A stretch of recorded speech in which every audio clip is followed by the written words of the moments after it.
साहेब त्या सातच्या कार्यक्रमाचे अतिथी शालेय व्यवस्थापन समितीचे माजी अध्यक्ष आमचे सवाई राजू मामा व तसेच माजी ग्रामपंचायत सदस्य साईनाथ पाटील गटापुरे, सदस्य शेळगे, नागोराव कोटेवाड, रोहनरावजी राऊतवाड, संतोष शेळगे, दिगंबर भोसले, गणपतरावजी मुंगल व तसेच आमचे सर्व स्नेही मंडळ गोविंदराव डोईफोडे व मला ज्यांच्या पुढं कायमच झुकावं असं वाटतं तसे आमचे सर्व ज्यांच्या पुढे माझी मान नैसर्गिकरित्या झुकते असे आमचे आदरणीय सर्व गुरुवर्य गायकवाड सर, शेळके सर, कोणी मानो न मानो पण मी मरेपर्यंत गुरुला शिक्षकांना गुरुचा दर्जा मी मरेपर्यंत माझ्या जीवनामध्ये आणि माझ्या आत्म्यामध्ये कायम ठेवणार आहे. आज वाढदिवस साजरा करत असताना खरं तर आपलं काही तेवढं मोठं कर्तृत्व नाही, पण आपल्या घरातल्या कुटुंबातल्या व्यक्तीची असेच माझा हा कुटुंब आहे. मी कधी गावातल्या कुठल्याही व्यक्तीला कुटुंबाच्या बाहेरचं समजलं नाही आणि भविष्यात सुद्धा समजणार नाही. अशा या कुटुंबातल्या व्यक्तींनी माझा वाढदिवस एक करायचा असेल तर बाबा एका लेकरांना वह्या पुस्तकं वगैरे काय वाटप करता आलं तर आपण त्या पद्धतीनं करू अशी भावना आमच्या सगळ्या कार्यकर्त्यांनी व्यक्त केली आणि त्यानुसार आपण हा वह्या वाटपाचा शाळेचा वाटपाचा कार्यक्रम आपण शाळेमध्ये घेतला. गावच्या विकासाचा संदर्भात मी बोलणार नाही, पण गावच्या विकासाचा जर मुहूर्तमेढ कुठं रोवल्या जात असेल तर ती जिल्हा परिषद शाळेमध्ये रोवला जातो. मी माझी कुठली भौतिक सुविधा कुठलीही शाळेमध्ये असो नसो, पण शाळेविषयी माझी मनामध्ये कायम असता.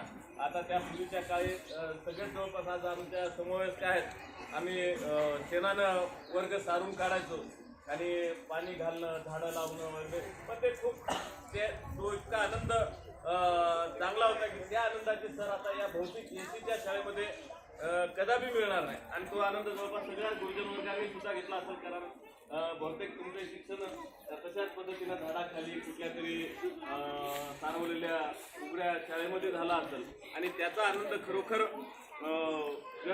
शब्दामध्ये व्यक्त करण्यासारखा नाही. आणि आजकाल शाळेकडे, जिल्हा परिषद शाळेकडं बघण्याचा दृष्टिकोन हा नकारात्मक झाला आणि मला याचं खूप दुःख वाटलं. मी कट्टर मराठी भाषिक शाळेचा पुरस्कर्ता आहे. मला कधीही कुठल्याही इंग्लिश मिडियमचा, म्हणजे इंग्लिशचा दुस्वास नाही, इंग्लिश यावी ही मान्य आहे, पण इंग्लिशपेक्षा मराठी शाळेतला जो विद्यार्थी गुणवंत होतो तो फक्त काय म्हणता आपण त्याला एक व्यक्तिमत्व विकसित जर करायचं असेल तर खरं जिल्हा परिषदच्या शाळेमध्ये आजपर्यंत तुम्ही बघा, जेही कोणी IAS झाले असतील, जेही कोणी IPS झाले असतील, जेही कोणी मोठमोठ्या पदावर पोहोचले असतील ते त्यांच्या मातृभाषेच्या शालेय शिक्षणातून जे मोठे झाले तर तीच खरी आज मोठमोठ्या पदावर पोहोचलेली आहे. आज इंग्लिशचा दुस्वास करण्याचा विषय नाही, पण इंग्लिशच्या शाळेचं इतकं अतिक्रमण झालं की आपण त्या फुटबॉलसारखी कंडिशन झाली आपली. कारण का आता धड इंग्लिश बी बरोबर नाही, धड मराठी. आता मी अनेक कोण्या पाहुण्याच्या वगैरे कोणी लेकरायचं बघतो मी, त्यांचं एक तर इंग्लिश अर्धवट आणि मराठी सुद्धा अर्धवट, हा असा प्रकार झाला. आणि ह्याच ज्या शाळातून जे आणि नेहमी या शाळेने जे आपल्याला लहानाचं मोठं केलं, या गावानं आपल्याला भरभरून प्रेम दिलं. आज बेंबर, मी भाग्यवान समजतो की बेंबर संख्या जवळपास 28-30 जाती असलेल्या गावामध्ये माझा जन्म झाला, तरी गावचा सलोखा, गावचं प्रेम, एकूण एकाविषयी आदर भावना, एकूण एकाविषयी मनामध्ये आस्था ही गावामध्ये आणखीन टिकून आहे आणि भविष्यामध्ये सुद्धा अशाच पद्धतीनं टिकून राहावी. कारण शेवटी माणसाचं जीवन हे एक क्षणभंगूर आहे. आज आहे, उद्या नाही. आज आपण इथून बाहेर गेलो, आपल्या कुणाचा जीवनाचा भरोसा नाही, पण उर्वरित जीवनाचा कालावधी, माझं शिक्षण अर्धवट झाल्यामुळे मला नेहमी शिक्षणाविषयी आस्था राहिली आहे. या सर्वांनाच इथल्या बसल्या व्यक्तींना माहीत आहे की माझं जर कदाचित शिक्षण पूर्ण झालं असतं तर बहुतेक मी इथं गावामध्ये राहिलोही नसतो आणि माझं जीवन कुणीकडे झालं असतं, पण माझी शाळेविषयीची आस्था कधीही कमी झाली नसती. पण मला वाटते नेहमी की बा शाळेविषयी हो, शैक्षणिक विद्यार्थ्याविषयी हो, आणि गावाविषयी राहिला थोडासा 4 मायबापाच्या आशीर्वादाने 4 पुस्तकं शिकल्या. त्या पुस्तकाचा एक लाभ हो गावकऱ्यांना म्हणा, विद्यार्थ्यांना म्हणा, आपल्या स्वतःच्या जीवनाला म्हणा, मित्रमंडळीला म्हणा. आणि आता परसून सांगितल्याप्रमाणे शिक्षणाविषयी कायम मरेपर्यंतच असता राहणार आहे, गावाविषयी मरेपर्यंत असता राहणार नाही. उर्वरित आयुष्य शिक्षण आपण अभ्यासून जीवनामध्ये आपण अभ्यास केल्यानंतर कळलं की बा जीवन किती क्षणभंगुर आहे आणि उरल्या जीवनामध्ये आपण भविष्यामध्ये काय करायचं. जवळपास माझा जीवनाचा अर्धा कालावधी संपलेला आहे. उत्तरार्ध थोडासा शिल्लक राहिला. त्या उत्तरार्धाच्या कालावधीमध्ये जीवनामध्ये सुद्धा असंच माझ्या हातून कुणाचंही प्रामाणिकरित्या सांगतो, कुणाचंही वाईट होऊ नये आणि कुणाच्याही माझ्या हातानं भविष्यामध्ये उर्वरित आयुष्यामध्ये एखादं चांगलं असंच सत्कार्य मला देवानं सद्बुद्धी देवा, आपल्या आशीर्वादानं मला सद्बुद्धी देव. कुठलंही माझ्या हातानं नुकसान, कोणाचा त्रास, कुणाला वैयक्तिक वाईट घटना माझ्या हातून घडू नये एवढीच मी देवाकडे प्रार्थना मागतो. आणि सर्व गुरुच्या चरणी मी मानाचा मुद्रा करून आपण येथे माझा सत्कार केला तर खरं मी सत्कार म्हणून करण्यालायक मी काय तेवढं माझं आपलं कुठलं कर्तव्य नाही.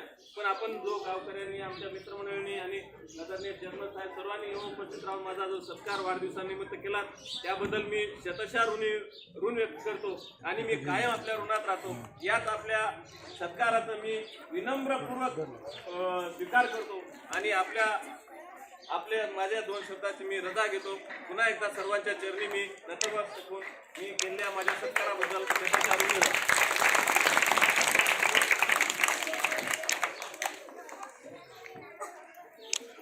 धन्यवाद सर. तर सरांनी छानसं आपल्याला मार्गदर्शन केलेलं आहे आणि या कार्यक्रमाच्या निमित्तानं आपण सर्व त्यांचं मित्रमंडळ सर्व उपस्थित राहतात त्याबद्दल तुम्हा सर्वांचं मनापासून स्वागत करतो आणि विद्यार्थ्यांचं पण. आणि हा कार्यक्रम इथं संपला असं जाहीर करतो.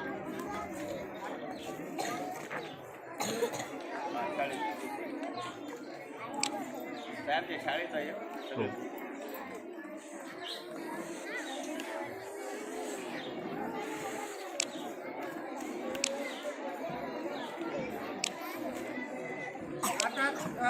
थोडं पुढं सरका, थोडं पुढं सरका.